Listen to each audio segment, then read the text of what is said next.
Welcome to Postcards to the Universe with Melissa Caprio. Do you believe in magic? What if you were told that all you had to do was get a little creative and work a magic spell to bring anything you can imagine into your life? Here on Postcards to the Universe, we will share manifesting, tips, postcards, creativity, abundance, and prosperity. Here is your host, Melissa Caprio. Hi, everybody, and welcome to Postcards to the Universe with Melissa, creating the life you crave. It's Wednesday. How are you guys doing? I hope everybody is doing well, and it's been a crazy week, as I'm sure everybody knows. And if you follow astrology, apparently it's in the stars right now, all these, I don't know enough about it. I know what my sun and my moon and my rising is, and that's pretty much what I know. But I have been reading and listening to a lot, so hopefully everybody is staying safe and being calm, right? We need to be calm and peaceful right now because whatever we put out comes back to us. So let's just be aware of that.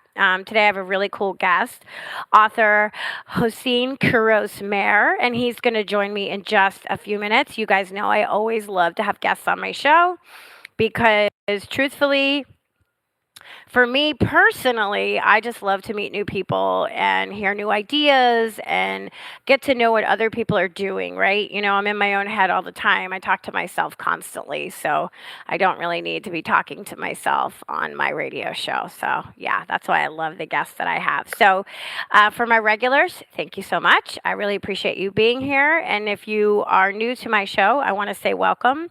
Just so you know that we do record the shows live on Wednesdays at 4 p.m. Eastern Time. And so you may be listening to the show live. And if you do like my show, all the shows are put up on the archives, and you can listen on Om Times Radio in the archives section of all the old shows, which will have who my guest is and a bio on the guest. Or you could go to my website, postcardstotheuniverse.com, and you can listen to all of the previous shows under podcasts. I put them all up there too. Today, like I said, I have an author on, and I'm also an author. And my book is called Postcards to the Universe, Harness the Universe's Power and Manifest Your Dreams, right? I could try to say that 15,000 times fast. I say it all the time. But a little bit about my book. I'm a photographer also. There's 30 stories in my book and manifesting postcards. And a manifesting postcard is somebody created kind of like a little mini vision board, something that they wanted to manifest. I photographed it, and when it showed up in the reality, I shared their story. So that's basically what the book is about, and I broke it down into love and relationships, career, money, and health. So hopefully that piques your interest, and you can go and check out my book on Barnes & Noble, your local bookstore. They'll get it for you if it's not in there already. So my book came out at the end of 2019, right before COVID. So I decided to start doing live readings from my book. I'm sharing those on TikTok, Instagram, and LinkedIn. Those are the platforms. I'm on all the platforms, by the way, but those are the ones I'm sharing the reading of the book. So and then I put it on YouTube also, right? So if that interests you and you want to follow along, please do. Just let me know that you're there. Give me a like, share with your friends, come and say hi. So I photograph the postcards that I get, like I said, and each week I post one on my social media, and I call it my magical message. And I've been rephotographing the postcards in the book, and I just finished up those, so you can check those out. Yeah, I love to do it. I set it all up. I set the space. I set an intention. I look at what the person wrote on their affirmation, their manifestation, and, I play either vibrational music or sounds or good music. I like candles, and it's like a whole ritual, the way that I do it, because hopefully I am putting all my good energy on someone's postcard and helping them to get what it is that they want to manifest. So yeah, they're on, like I said, all the social medias. You can see them, and I post them usually on Mondays. All right. Oh, before I forget, before I introduce my guest, I just wanted to let everybody know to please send me one if this piques your interest. If you want to know how, I tell you how all on my website, and the address is listed there. And if you have any questions, just reach out to me and I will help you. All right, so let me get to my guest today. Okay, Hosein Kouros-Mehr, who is an MD and PhD, is an author and physician scientist who has spent over 2 decades in cancer research and drug development. Thanks to his background, Hosein recognized the extraordinary ramifications of a recent scientific discovery, the default mode network, or DMN, which encodes the human ego and influences our thoughts, emotions, and behaviors. Recognizing the profound impact of this breakthrough on self-understanding, both from clinical and personal experience, he wrote Breakthrough, Master Your Default Mode, and Thrive to help readers master the DMN and live happier, more fulfilling lives. He draws on a depth of understanding from medical science, neuroscience, Buddhism, Judeo-Christian teachings, and ancient philosophy.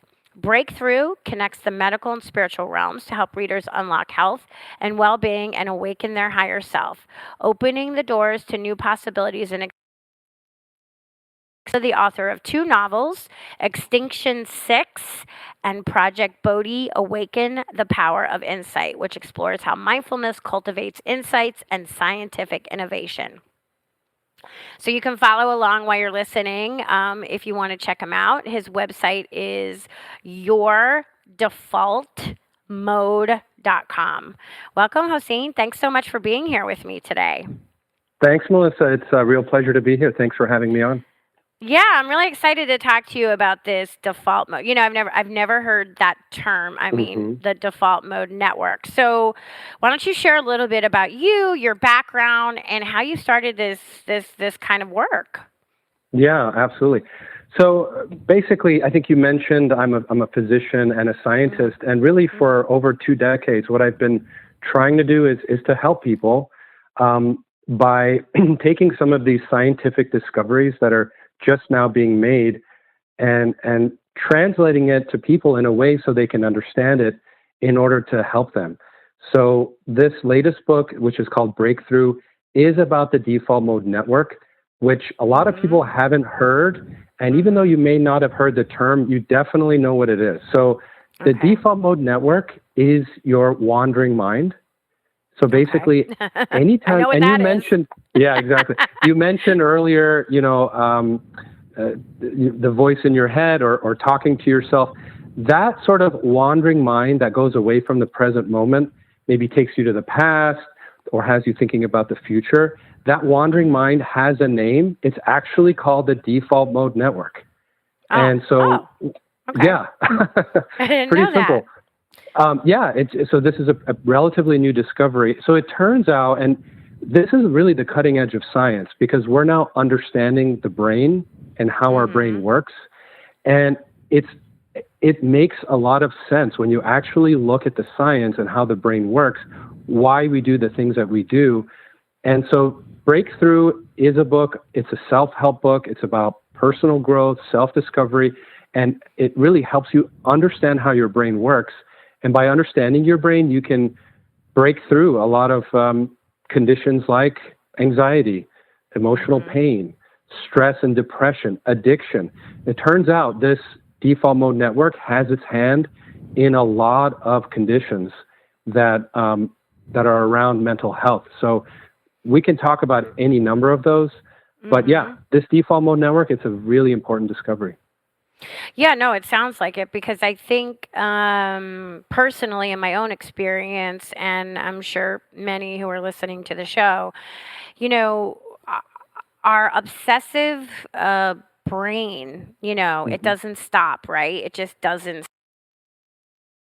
stop. Stuck in these stories, these loops and of things that we tell ourselves. I'm not good enough. Nobody's ever going to love me. I'm always going to be broke. Whatever it is that you're constantly saying, and you're probably saying it so much, you don't even realize we're saying it. We don't even realize it anymore. That's like right. We're not aware. So how, for all of us, how do we sort of get a handle on that and stop doing that? How do we shut our brains off? Yeah. The number one key is self-understanding, really coming to understand this wandering mind when it switches on. And the way to stop it is actually by building one of the other brain's networks.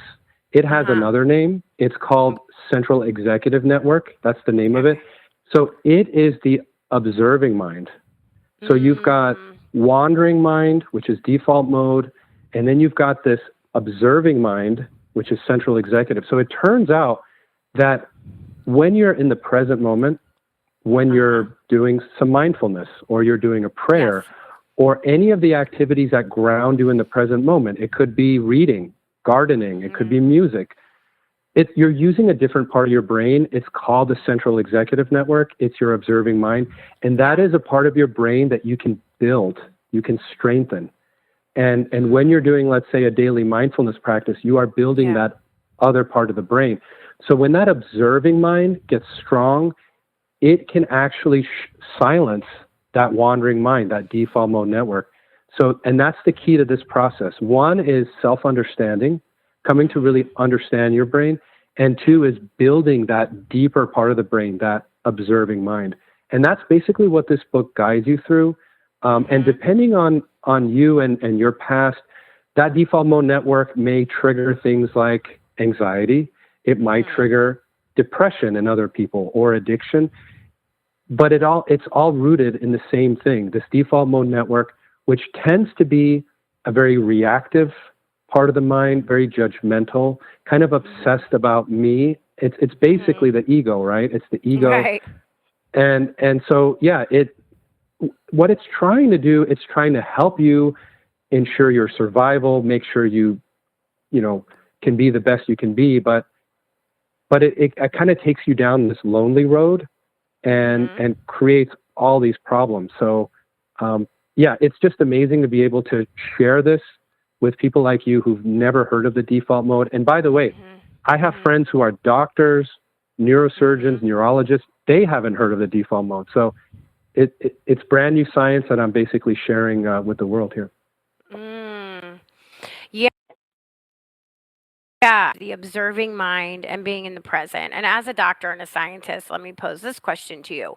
Why is it that humans seem to always be either living in the past, thinking in the past, going over all of our past mistakes, past joys, or we are worrying about the future? Why are we not set up to a default mode to be in the present moment, like animals? Animals are always in the present moment. Why are we not?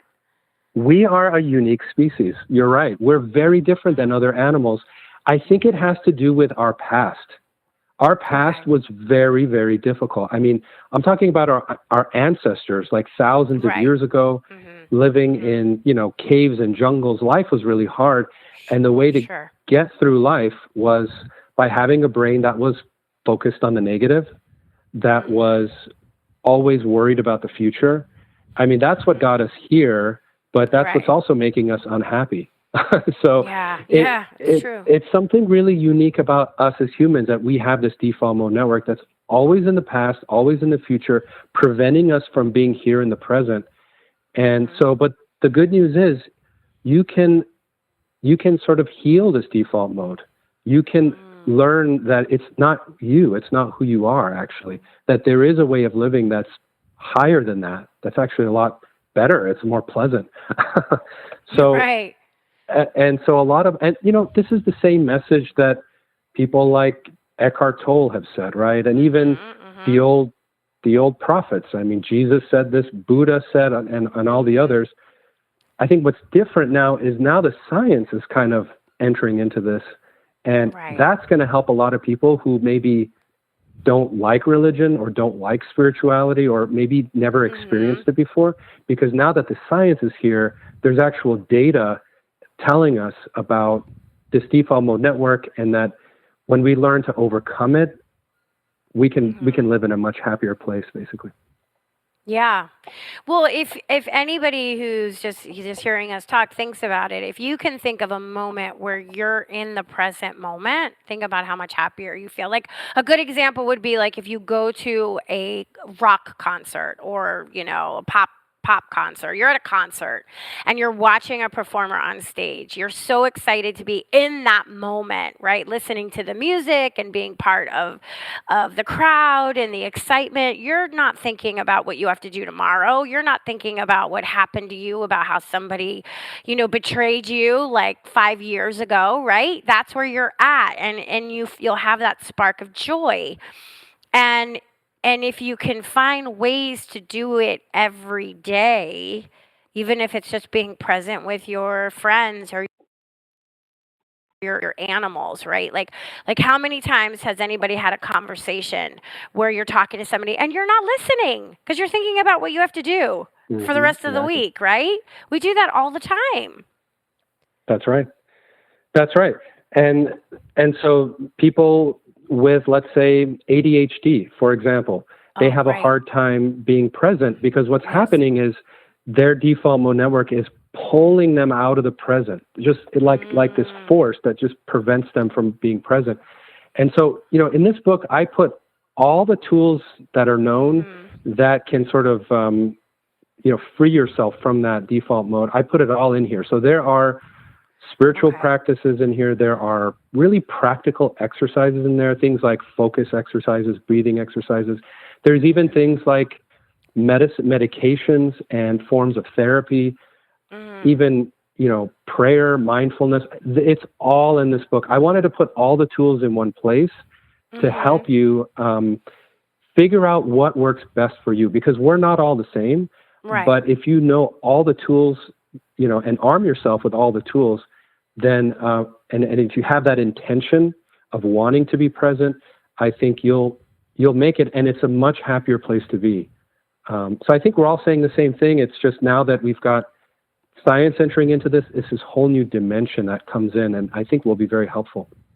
Yeah. Well, okay. So let's talk about the science a little bit because I think you're right. A lot of the spiritual teachers talk about this. They talk about mindfulness and, and learning how to not listen to the monkey mind, right? And calm our brain down. So, how is science now being able to measure this? Like, how is science, how's it work?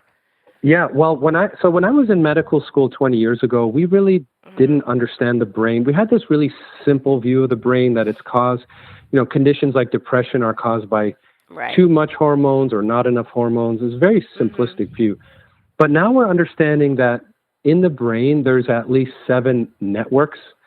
So what is network? Sounds like a hard term. It just means different parts of the brain that connect to do a function for you. That's all it means. So you've got the visual network, helps you see. Very simple. Auditory network helps you hear. One of the 7 networks is the default mode network, which, by the way, you can see on an MRI scan. On an fMRI scan, you can actually see it. So in someone who is, let's say, suffering from severe depression and their default mode network is just switched on all the time and they're stuck in the past, you can actually see that on a scan. Someone who meditates, let's say a Buddhist monk who meditates, and they've actually scanned people who meditate, their brain looks completely different. And in their brain, the default mode network is silenced, and that other part of the mind, that central executive, that switches on, and you can actually see that on a scan.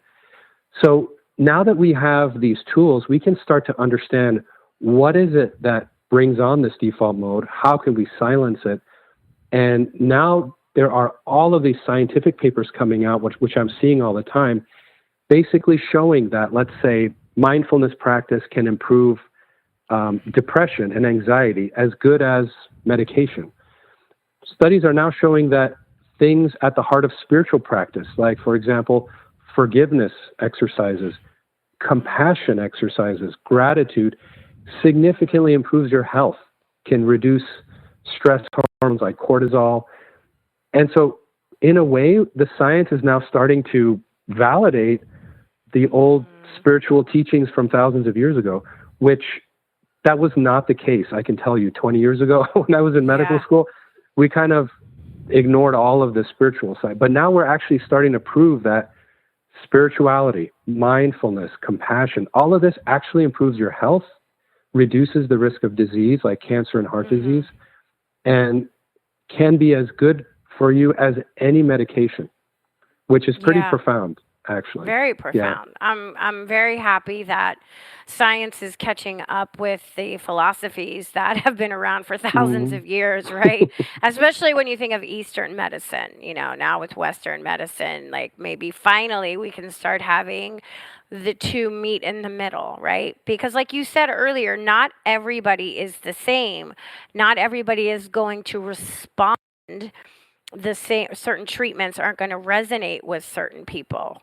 And everyone should have some tool that they can use to help master their thinking and their negative thinking, their default mode, how to shift it. And did you find in your studies that certain people are more prone to having their default mode network be, what would it be, bigger? I don't know the right term. Is just it bigger? More active. Yeah, more active. Just more. Okay. That's right. Okay. Yeah, for sure. There are certain people will have a much more active default mode and be stuck either in the past or the future, suffering from anxiety, let's say, or emotional pain or addiction.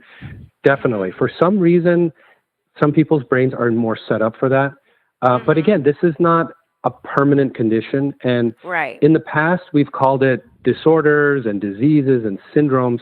In my book, I call them knots, like knots in a rope. A knot in a rope, it could be pretty firm, but you can untie that knot and it'll go back. That rope will go back to being its original shape.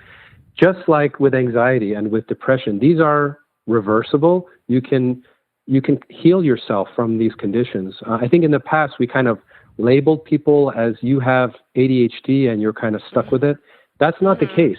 The brain can change at any age as long as there's an intention to change and as long as you give your mind the tools it needs to heal, right? Just as with a sprained ankle will heal if you give it the right conditions. I mean, if you're going around running on a sprained ankle, it's not going to heal. But if you give your body the right conditions, it'll heal itself. And the same is true for the mind. Yeah. Well, and the brain is, how much do we still not even know about the brain, right?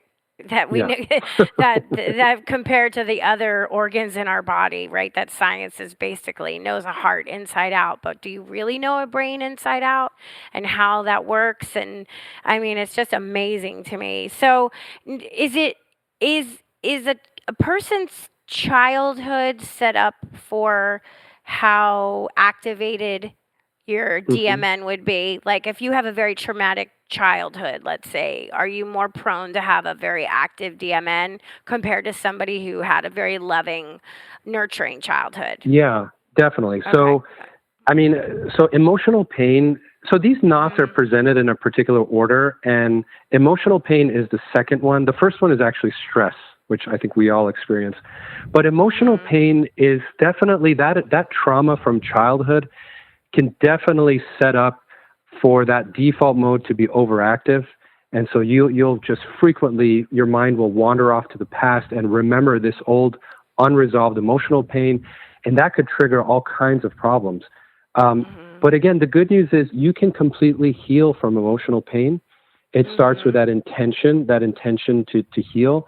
But some of the tools you can use to heal that emotional pain include different forms of therapy, right? Cognitive behavioral therapy, ways, tools that let you silence that default mode network, meditation, prayer. But there's one really highly effective power for this, and that's the power of forgiveness, right? Truly forgiving what happened in the past, either self-forgiveness or forgiving others and that's at the heart of Christian practice, Buddhist practice, all the religions. But, really truly forgiving either with a therapist or really inside by yourself, you can overcome that old emotional pain. But for many of us, we live our daily lives constantly revisiting that old emotional pain, and it can cause, addictions. It can cause anxiety and a lot of other issues can stem from this unresolved emotional pain. It's a big issue. Yeah.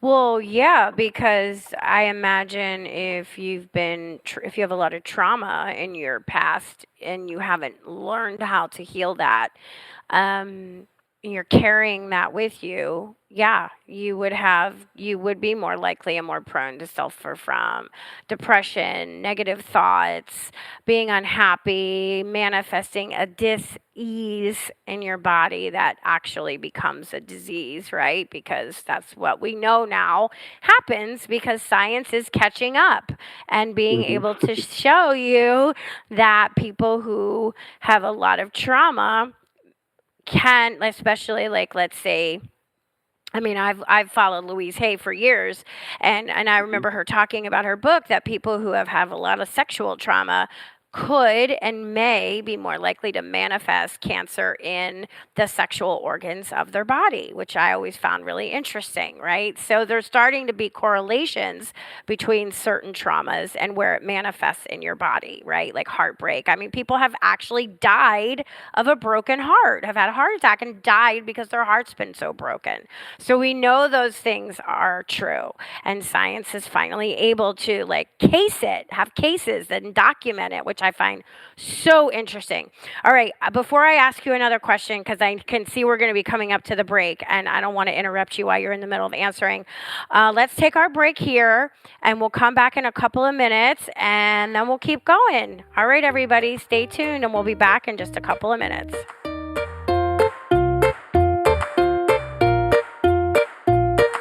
Conscious media for conscious minds. Om Times. Host your show on IOM FM, the radio network of Om Times Media, one of the more recognized brand names in the conscious community, and is backed by the extensive marketing reach of Om Times. Hosting a show on IOM FM immediately connects you with our extensive dedicated community. Everyone has a story. I have a story. You have a story. We all have a story. As I see it, you have 3 choices. Allow your story to define you, use it to excuse you, or utilize it as a method to empower you. It's your life. You have the power. You choose. Rewrite your story on finduniquelyyou.com. My name is Victor Furman. Some call me The Voice. I've always been fascinated with human nature, spirituality, science, and the crossroads at which they meet. Join me Wednesdays at 8 p.m. Eastern on Om Times Radio, and we'll explore these topics and so much more on Destination Unlimited. Ascending Hearts is no ordinary dating site, but a spiritual dating site with a purpose, to link you with your soulmate. We engineer the serendipity so you can trust that you will attune with someone that has the same matching vibration as you. Ascending Hearts, the conscious dating site for the spiritually aware. Try Ascending Hearts for free, ascendinghearts.com.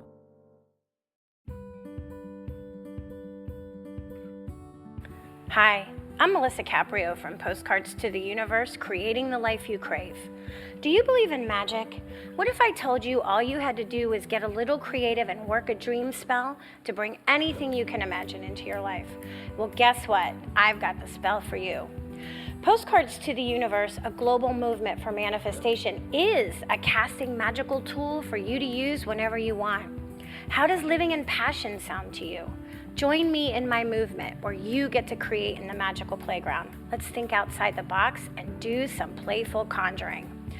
By casting out our desires with a manifesting postcard, we explore our hearts and allow the alchemy of our dreams to appear. And don't forget to tune in each week here on Om Times Radio with my show, Postcards to the Universe, creating the life you crave at 4 p.m. Eastern Time. I share tips on creativity, abundance, and prosperity, and you will be introduced to the coolest guests, trailblazers, mystics, and creatives who enrich our lives.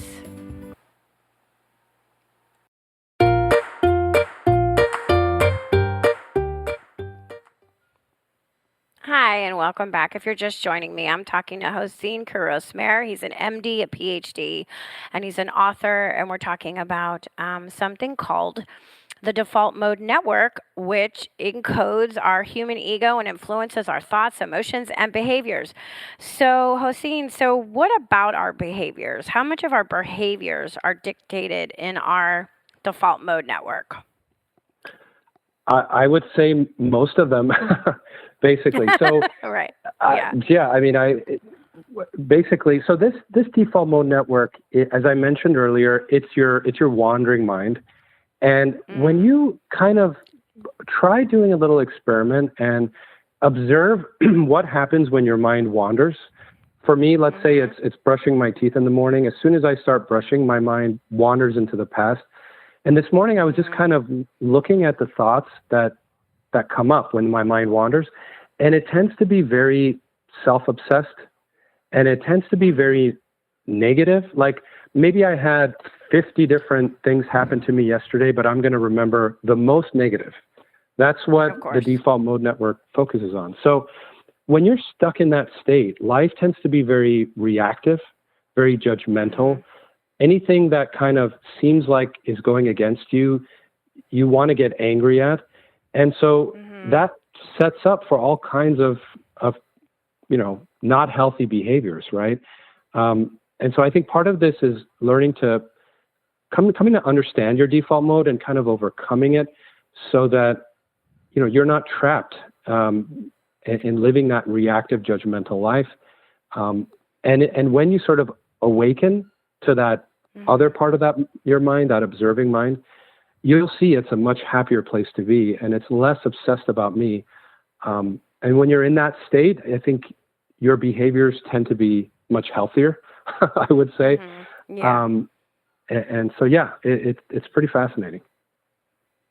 Yeah, well, definitely. I mean, I agree with you. So what did you do to get yourself out of that when you were brushing your teeth? It was coming to observe that I was in that state. It's that observing mind. Anytime that observing mind turns on, your default mode switches off. So it turns out throughout the day, our mind is constantly shifting back and forth between the wandering mind on the one hand or the observing mind. It's either one is on or the other is on. You don't have both on at the same time, right? And so the way to snap yourself out of that wandering mind is to become present and observe. As soon as you become present and observe your mind, maybe just by asking yourself, like, am I at ease right now? What am I thinking? You've gotten yourself out of that default mode. So part of this is coming to build that observing mind. Build it like you would build a muscle. Let's say you're getting ready for a marathon, you're practicing. In the same way, you're building your mind. You're building that observing mind every day, 20 minutes of mindfulness, 20 minutes of prayer, focus exercises, breathing exercises.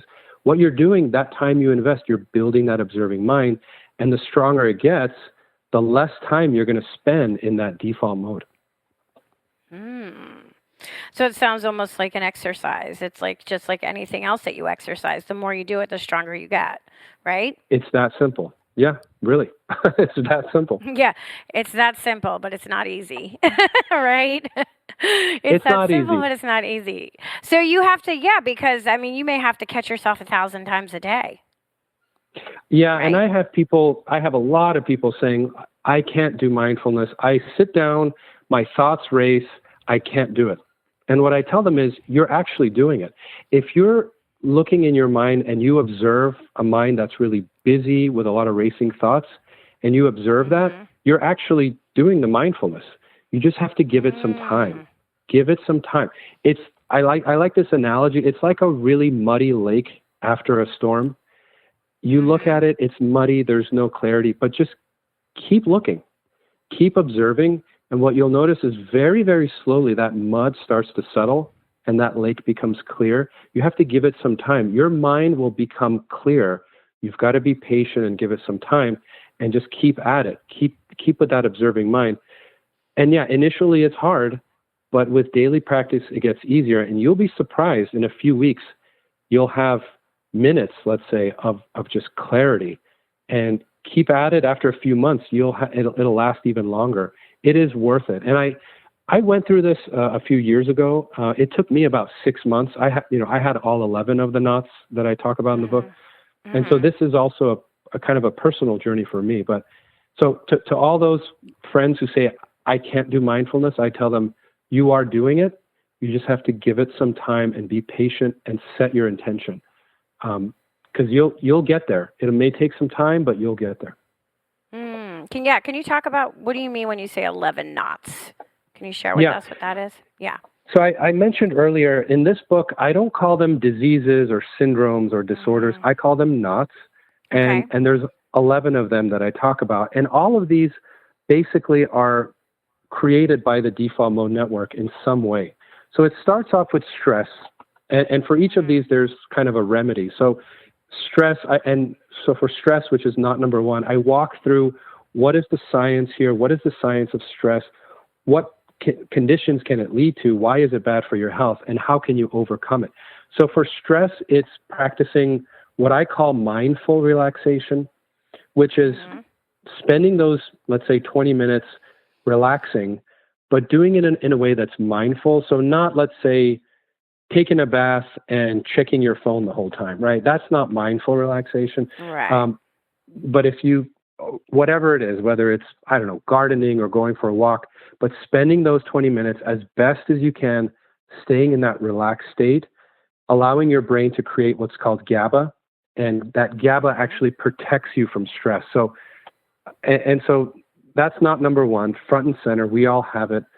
Number 2 is emotional pain, something we all have as well. I talked about the ultimate remedy there, which is forgiveness. And then the third knot is, I call it addictive craving rather than addiction. It's a little softer of a term.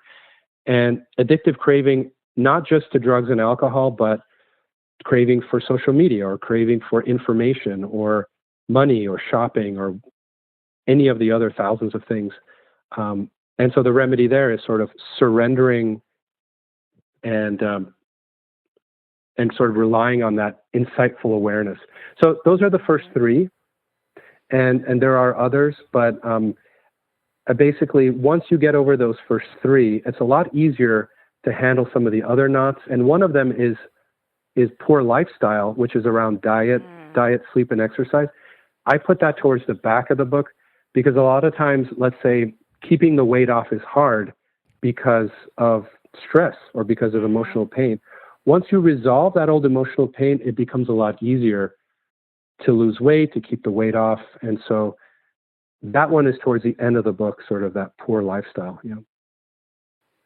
Yeah, no, that makes perfect sense to me because you know, you're masking a lot with food and like addictions, like you said, shopping. It could be gambling, shopping. It could be addicted to the television. It could be whatever it is because you're masking and you're just trying to distract yourself from the pain that you may be in and the stress that you have. You're not dealing with it. So, yeah, I mean, trying to diet when you're very stressed out, if weight is one of your issues, I mean, it's like one of the hardest things to do, right? Definitely. I mean, yeah, for me, it was, I used to be a smoker. I quit years ago, but oh my God, the hardest part of it was the psychological addiction. It wasn't the physical addiction. It was stopping because I associated it to being a relaxation for when I was stressed.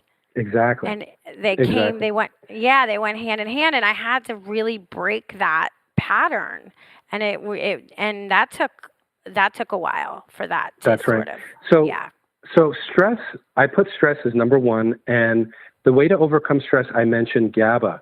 So let's say it's Friday night, you had a long week, and you want to relieve some stress. What is like the fastest way to relieve that stress? It's grabbing a beer or a glass of wine, right? Alcohol actually gets the GABA flowing and relaxes you. Well, not very healthy in the long term, and obviously alcohol can cause cancer and all kinds of problems. So I just give you the tools to get that GABA flowing without smoking, without the alcohol. And once you get your stress under control, like I mentioned before, you can overcome that emotional pain. You can overcome that addiction. And then once you overcome, let's say, the addiction, then it becomes a lot easier to overcome negativity, which is one of the other knots, or loneliness, which is one of the other knots, or anxiety, which is one of the other knots. So it's listed in a particular order. And the ultimate goal of all of this is to, get you to be happy and healthy in a way that's natural and that's sustainable in the long term, basically. Yeah. So of all the knots, what do you think is the biggest issue plaguing all of us? Is it stress? I think it's stress. Right now it's stress. With all of our digital addictions we have, with what employers are now requiring that, workers have, they got to now be on all these, answering emails and multitasking. That just sets the brain up for stress. And so by the end of the work week, we all have so much stress, and we need a way of releasing it all. And so we turn to the tub of ice cream, or it takes an emotional toll on us, and it gives us more anxiety. And then we have sleep problems, which makes things worse. So I think learning to prevent stress from happening by spending 10 minutes in the morning, getting the GABA flowing, a 10-minute breath exercise, very simple, 4-7-8 breathing, box breathing, prevents stress from building during the day. So if you do that in the morning, you do that in the early afternoon, you'll see at the end of the workday, you're not as stressed out. And so, but again, try this out for yourself. Try 5 minutes of a breathing exercise and test yourself and see by the end of the work week, are you feeling a little better? Are you still reaching for the bottle? And so part of this is self-discovery, is coming to really understand your brain, basically. Yeah, because we're all different. So when you keep saying GABA, can you share with us, what do you mean by GABA, for those who are like, what is he talking about? Yeah. So your brain has about 86 billion neurons. So these neurons talk to each other. And so when you, let's say, scan your TikTok or whatever, the neurons start to fire, and they fire through a signal called glutamate. Glutamate is like a little chemical. It's how these neurons talk to each other. It's how they fire. GABA actually is the opposite of that. GABA slows the neurons down, prevents them from firing, actually calms the brain down. So GABA is a little chemical that quiets the mind, and you need it to fall asleep. So if you're addicted to your phone, your brain can't get the GABA going, you're going to have a hard time falling asleep or staying asleep. So, and GABA, it turns out, is what alcohol releases also, which relaxes you. But it turns out that doing a 10-minute breath exercise or a mindfulness exercise or a prayer also gets the GABA flowing. And so by getting this GABA flowing, you're preventing stress from happening, you're calming the brain, you're improving your sleep. And there's all kinds of other benefits from GABA.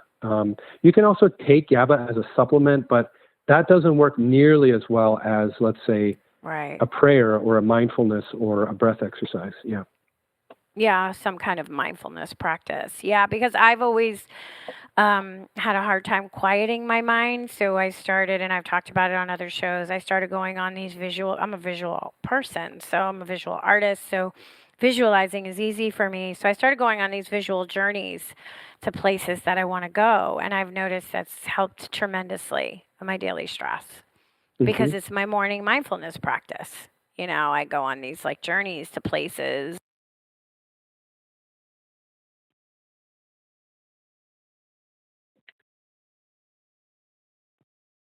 That's right.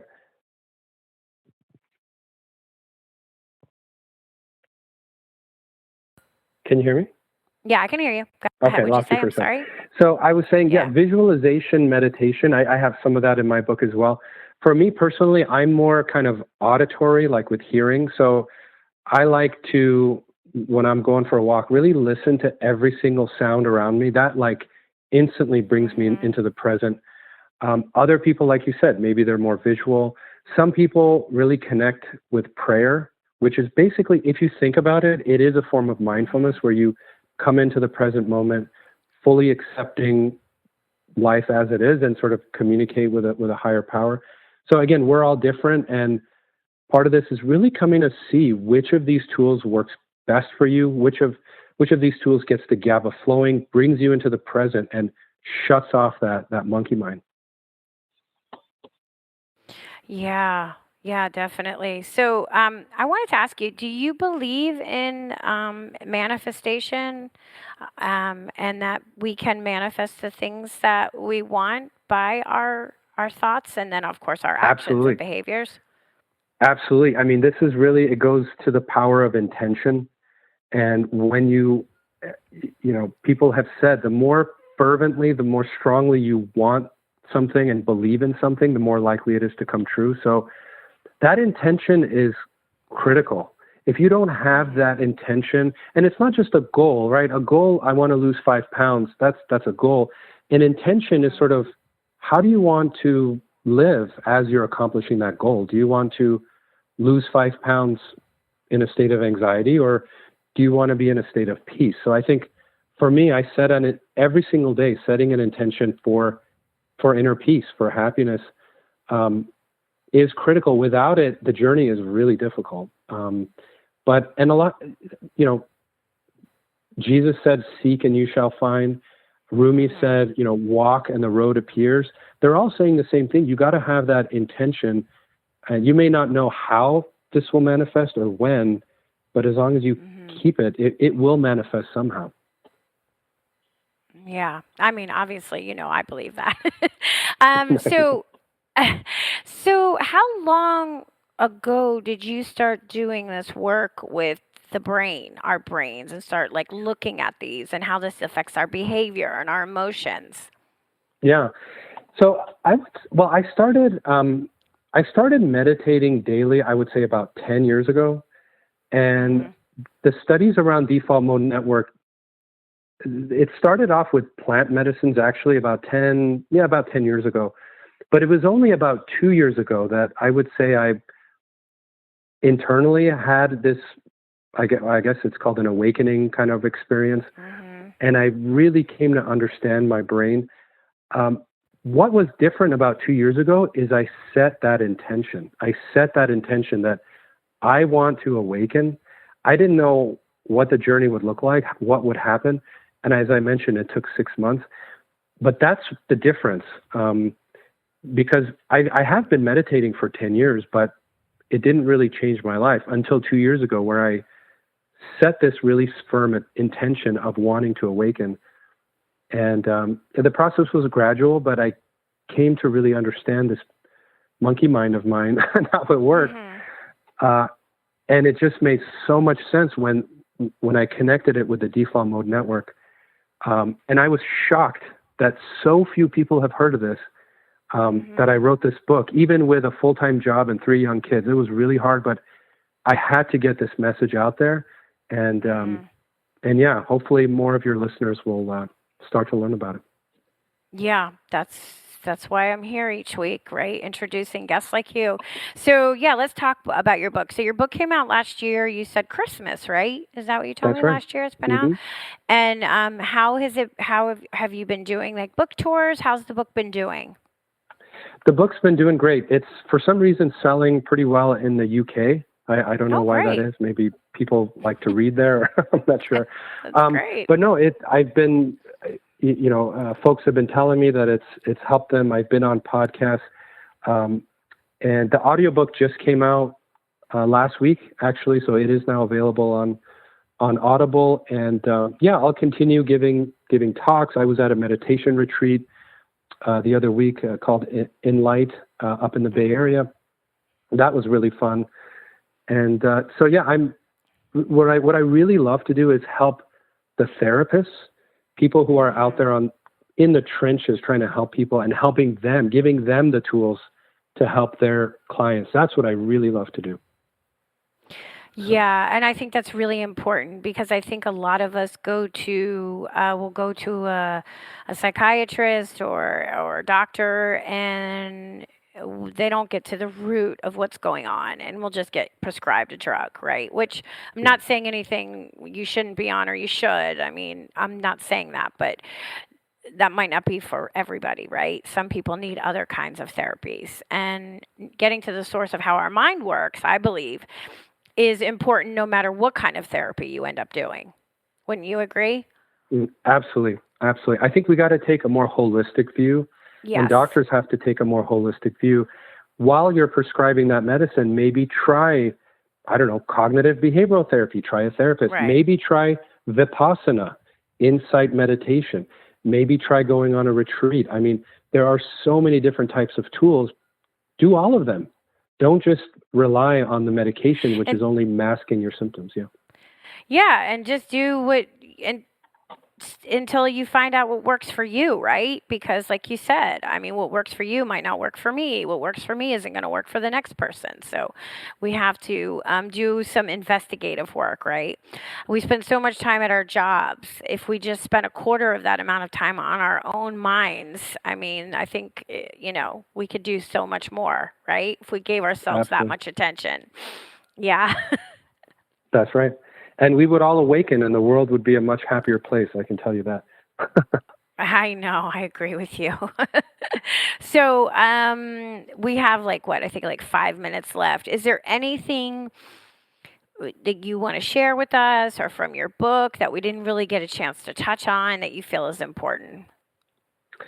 Well, the very last knot in the book is resistance to change.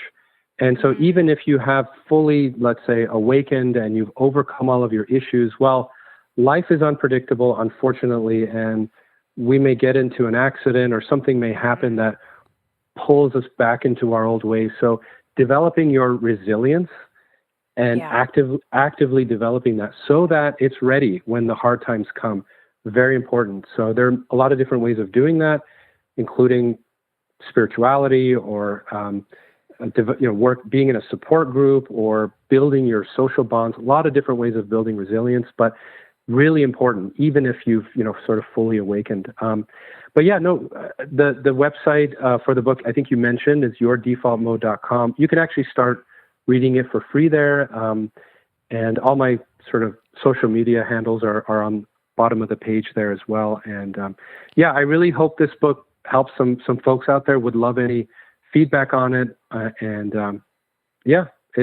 happy to answer any questions you have. Great. And do you do guest speaking? Or do you have yourself set up for that? Or are you open to that? Definitely open for it. I'm definitely open for any sort of guest speaking, seminars. Happy to share any of the science here. It's pretty exciting to have the story to tell and be able to teach people out there. So happy to be involved. Yeah, well, I mean, I don't know if you follow Joe Dispenza, but he also has a lot of science behind what the work that he's doing too, which is fascinating about healing your body. I mean, science is catching up, which is great. I love it. Now, you mentioned when you were writing your book, you said you have 3 small children. So what are you teaching your children about mindfulness? Do they have a practice? It's interesting just kind of watching their brains develop is just so amazing. I've got a 6-year-old, a 3-year-old, and a 6-month-old, and wow, the 6-month-old and the 3-year-old, they don't have a default mode network yet, so they're just fully present, playful, curious. Oh, it's just amazing. The 6-year-old starting to see it develop, and it's just amazing to see. So I'm just trying to set an example by being a mindful parent and not being too reactive and judgmental. It's hard sometimes, obviously. Yeah, sure. I have sort of done some mindfulness with them a few times. But I'm trying to lead sort of by example. And I think part of this book was writing it for them so that one day they would have the tools. I wish I had a book like this when I was in my 20s and 30s, but hopefully for them and their generation, we've got a lot more tools now, and there isn't that stigma that we grew up with, and hopefully it's a much healthier place to just to be able to share any issues and resolve any issues. Well, yeah, and imagine. I mean, I've read stories where they've done studies of teaching, kids in kindergarten mindfulness, and how much how beneficial that is. So I really think that we should start when they're very little. Yeah, They'll be actually, much definitely. healthier adults. My 6-year-old has a class called Yoga and Chocolate. She is Oh, I actually love it. knows a lot more yoga than I do. And yeah, actually, there are studies showing that kids who do mindfulness actually sleep about an hour more per night, and seem to be a lot healthier mentally. So this generation is going to be totally different than the way we were raised. Yeah. Yeah, I agree with you.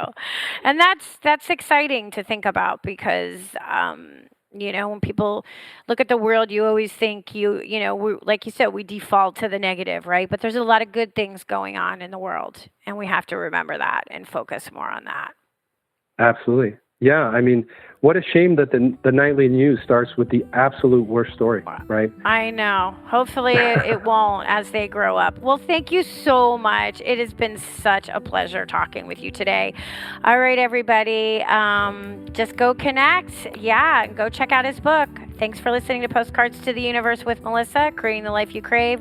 Wishing everyone a wonderful week filled with joy, abundance, and love. Peace.